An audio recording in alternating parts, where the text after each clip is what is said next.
Hello students, chapter number 3 part 2 atoms and molecules, right? Chapter 3 में हमने Dalton's atomic theory तक discuss किया था, मतलब लॉज ऑफ केमिकल कॉम्बिनेशन, और उसके बाद Dalton's atomic theory. This was your part 1 of 3 and now we are going to start our discussion after Dalton's atomic theory. तो हो चुका था. डेल्टन्स एटॉमिक थ्योरी के कुछ ड्रॉबैक्स देखेंगे, कुछ अचीवमेंट्स देखेंगे. डेल्टन्स एटॉमिक थ्योरी में कुछ कमी भी थी, कुछ उसके अंदर ऐसा भी था कि वो लॉज ऑफ केमिकल कॉम्बिनेशन पे बेस्ड था, right. Theory law of chemical combination पे किस तरह बेस्ड थी? जैसे डेल्टन्स के एक पॉस्टुलेट ने बोला atoms can neither be created nor be destroyed, right. Atoms can neither be created nor be destroyed is basically the mass can neither be created nor be destroyed because every matter has atoms and every matter has mass, right. So atoms has mass basically. So if mass can neither be created nor be destroyed, so atom cannot, right. So the postulate that the element consists of atoms having fixed mass and the number and kind of atom in a given compound is fixed came from the law of constant proportion. So ये वाला जो postulate है जिसमें Dalton कह रहे हैं the elements consist of atoms having fixed mass, right. So ये वाले में क्या है, ये इसमें हमें कांस्टेंट प्रोपोर्शंस देखने को मिल रहा है, right. constant proportion, right. The number and kind of atom in a given compound is fixed. This part is according to law of constant proportions, right. law of constant proportions में क्या होता है, किसी भी एक केमिकल सब्सटेंस में जितने भी एलिमेंट्स हैं उनके एटम्स एक स्मॉल होल नंबर रेशियो में होते हैं bye their mass, right. so ये वही है, right. The number and kind of atoms in a given compound is fixed. Why? Because the mass, the ratio of masses of each element, right, is fixed. The ratio of atomic masses of each element is in a small whole numbers and it is fixed. So therefore the number and kind is also fixed, right. जब number और kind of atoms fix होंगे तभी वो ratio constant आएगा masses का, right. तो ये according to ये वाला जो पॉस्टुलेट था वो according to law of constant proportion था, right. His theory also provided an explanation for the laws of chemical combination. Explanation provide करती है theory law of chemical combination का. क्या एक्सप्लेनेशन हमें थ्योरी से मिलता है? According to his theory atoms can neither be created nor destroyed. Since this is true therefore the number of various types of atoms in the products of a chemical reaction is the same as the number of all those atoms in the reactants. The same number of various atoms in products and reactants will have same masses. So the total mass of product is equal to the total mass of reactants and this is the law of conservation of mass, right. तो उनकी theory के according atom create भी नहीं हो सकता और destroy भी नहीं हो सकता. तो अगर कोई केमिकल रिएक्शन होगी तो उस केमिकल रिएक्शन में जितने एटम्स होंगे प्रोडक्ट साइड में उतने ही रिएक्टेंट साइड में होंगे, क्योंकि रिएक्टेंट साइड में जितने नंबर और एंड काइंड ऑफ एटम्स हैं वो चेंज नहीं हो सकते, क्योंकि एटम के कैन नाइदर भी क्रिएटेड नॉर भी डिस्ट्रॉयड. सो ना तो एक एटम बढ़ेगा ना ही एक एटम घटेगा. इसका मतलब जितने नंबर ऑफ एटम्स हैं और जितने काइंड ऑफ एटम्स हैं रिएक्टेंट साइड पे उतने ही रहेंगे किस पे, प्रोडक्ट साइड पे. तो इसलिए क्या होगा, मासेस भी फिक्स रहेगा same same kind of atoms का. सो मासेस जब फिक्स रहेगा तो ये क्या है, law of conservation of mass है, right. Which says mass can neither be created nor be destroyed, right. So according to his theory the number and kind of atoms are constant in a given compound. Since this is true, therefore the atom will always have the same elements combined together in the same proportion by mass and this is the law of constant proportions. और उनकी theory के according, Dalton की theory के according number और kind of atom भी same रहते हैं. तो जब number of kind of atom जो सेम रहते हैं दोनों side, product and reactant side, तो क्या होगा, same number of same elements होंगे, उनके सेम नंबर ऑफ एटम्स होंगे हमेशा, जो एक fix proportion bye their mass में ही आप हमेशा कंबाइन होंगे. जैसे मान लो कार्बन डाइऑक्साइड है तो कार्बन डाइऑक्साइड में हमेशा कार्बन और ऑक्सीजन ही मिलेगा.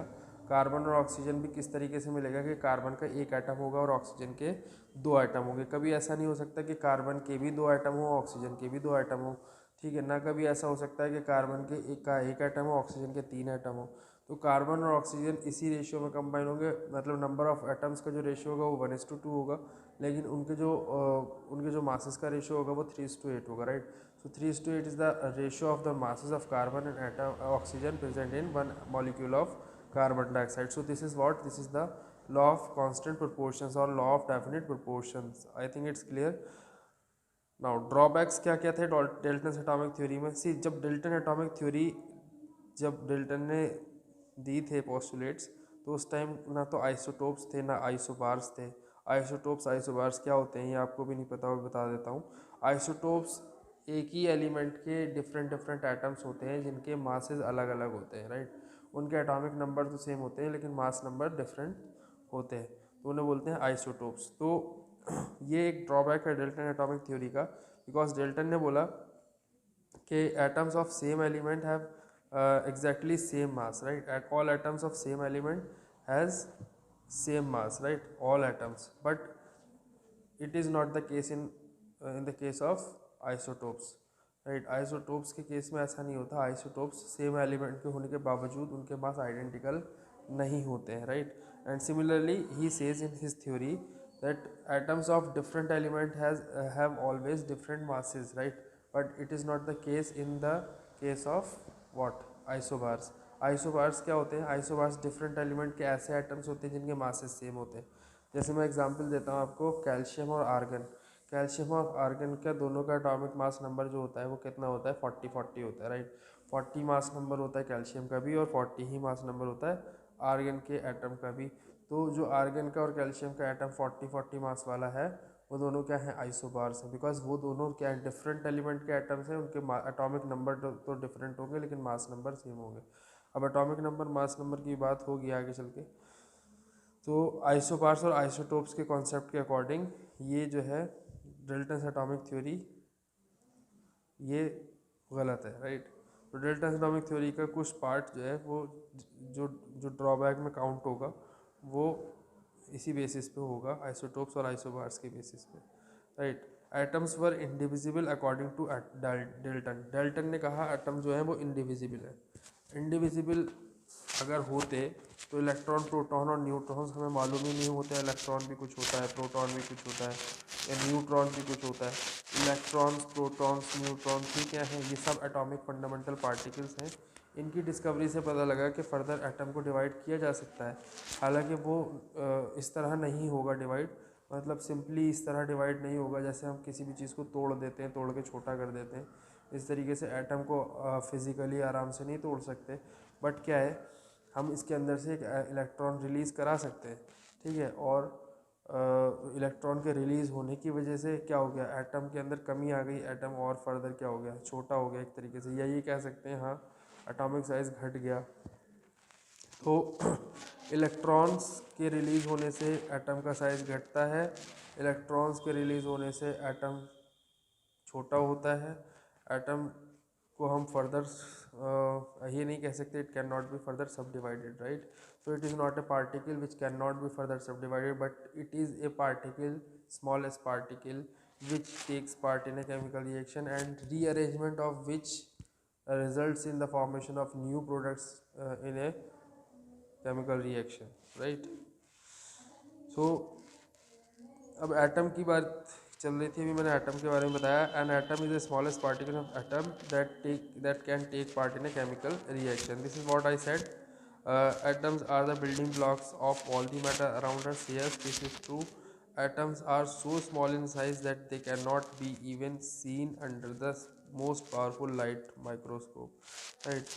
तो इतने छोटे होते हैं एटम्स, इतने छोटे होते हैं, ये लाइट माइक्रोस्कोप के अंदर भी नहीं देखे जा सकते, बहुत पावरफुल, राइट। बहुत पावरफुल लाइट माइक्रोस्कोप में नहीं। इलेक्ट्रॉन माइक्रोस्कोप में थोड़ा सा हम देख सकते हैं हल्का फुल्का, लेकिन लाइट माइक्रोस्कोप में हम नहीं देख सकते। जैसे हमारे पास क्या है, लाइट माइक्रोस्कोप, हमारे पास लाइट माइक्रोस्कोप कौन से होते हैं? बायोलॉजी लैब में होते हैं कंपाउंड माइक्रोस्कोप ना, जिसके अंदर हम स्लाइड देखते हैं, that is light microscope I think. और the size of an atom is indicated by its radius, right. Radius से साइज को हम डिसाइड करते हैं, what is the size of atom. Radius को बोलते हैं, एटम के रेडियस को atomic radius. And atomic radius हम नैनोमीटर्स में मेजर करते हैं। 1 nanometre equal to 10⁻⁹ metre. This is 10⁻⁹, right. 10⁻⁹. It is not 10⁻⁹, it is -9 here, right. Symbols of elements, element के जो सिंबल्स हैं सबसे पहले किसने दिए थे? डाल्टन ने दिए थे, ठीक। जे ब्राज़िलियस ने दिए थे, ठीक। जे ब्राज़िलियस ने बाद में दिए, पहले डाल्टन ने दिए। जो डाल्टन के सिंबल थे वो डिफरेंट थे, राइट। डाल्टन के सिंबल आपको देखने को मिल सकते हैं, डाल्टन के symbol. Let me show you the symbols of Dalton which Dalton proposed. See, these are the symbols, right? These are the symbols Dalton ने जो सिंबल प्रपोज किए थे, these are the symbols of elements which were proposed by Dalton. क्योंकि उस time बहुत कम elements known थे, तो जितने भी एलिमेंट्स नोन थे उनकी सबके सिंबल देने की कोशिश की डाल्टन ने। हाइड्रोजन का सिंबल इस तरह दिया था कुछ, ये डॉट है सर्किल के अंदर, ये हाइड्रोजन का सिंबल दिया था। ये कार्बन का दिया था, ये ऑक्सीजन का दिया था। कार्बन में शेड कर दिया था, ऑक्सीजन में ब्लैंक था। फॉस्फोरस का ऐसा दिया था, सल्फर का ऐसा प्लस दिया था सर्किल में। एंड आयरन का इस तरह था, आई सर्किल के। All these are the symbols. Gold का कुछ इस तरीके से था, थोड़ा सा स्पेशल, राइट। प्लेटिना का इस तरीके से था, पी लिख दिया था। मरकरी का इस तरीके से था, राइट। बेरिंग की तरह, जैसे बेरिंग के अंदर जो थोड़ी उसकी जो बीट्स दिखती हैं उस तरीके से, right. So these are the symbols which were proposed by John Dalton, and John Dalton का फोटो ये लगाया मैंने इस NCERT में से, right. So this is John Dalton and these are the symbols proposed by him. I think it's clear now. After Dalton, who came? J.J. Berzelius, and J.J. Berzelius proposed that how to give the symbol of elements. J.J. Berzelius suggested that the symbol of elements be made from one or two letters of the name of the element. जे ब्राज़िलियस ने एक suggestion दिया था कि एक element के नाम के पहला अल्फ़ाबेट या पहला और दूसरा अल्फ़ाबेट, पहला लेटर या फर्स्ट टू लेटर्स लेके सिंबल बनाया जाएगा, और जो एक सिंबल होगा वो एक एटम ऑफ एलिमेंट को रिप्रेजेंट करेगा। जिस एलिमेंट का सिंबल हम लिखेंगे उस एलिमेंट के एक एटम को रिप्रेजेंट करेगा, राइट। जैसे अगर मान लेते हैं हम सोडियम है, तो सोडियम का सिंबल होता है एन ए। तो एन ए से एक एटम ऑफ सोडियम को रिप्रेजेंट किया जाएगा, and N A is also the symbol of sodium.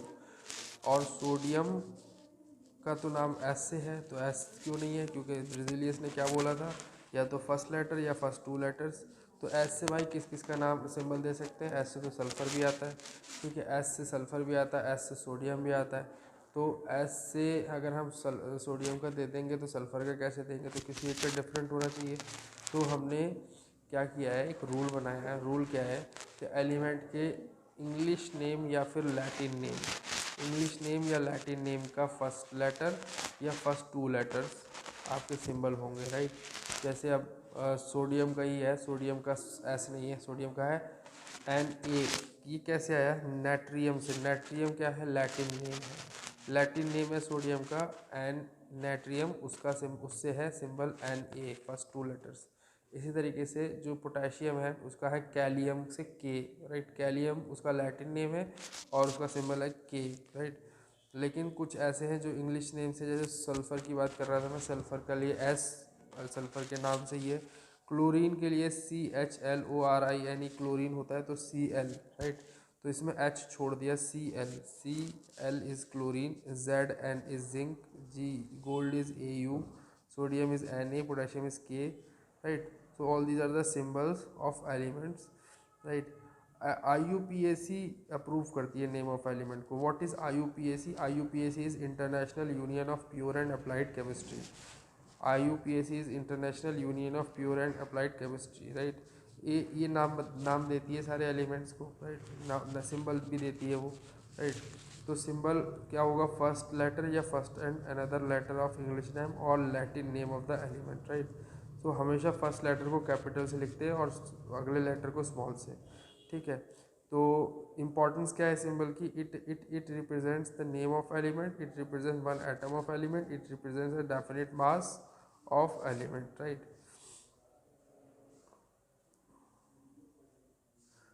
Now what is atomic mass? So this is to be discussed in next session. Atomic mass से start करके हम chapter को finish करने की कोशिश करेंगे हम नेक्स्ट ही सेशन में इंशाल्लाह, right. So that's it for today. I think clear हुआ होगा, समझ आया होगा। नहीं समझ आया तो आप मैसेज कर सकते हैं, मुझे कांटेक्ट कर सकते हैं, कमेंट करके पूछ सकते हैं, right. So thank you for watching.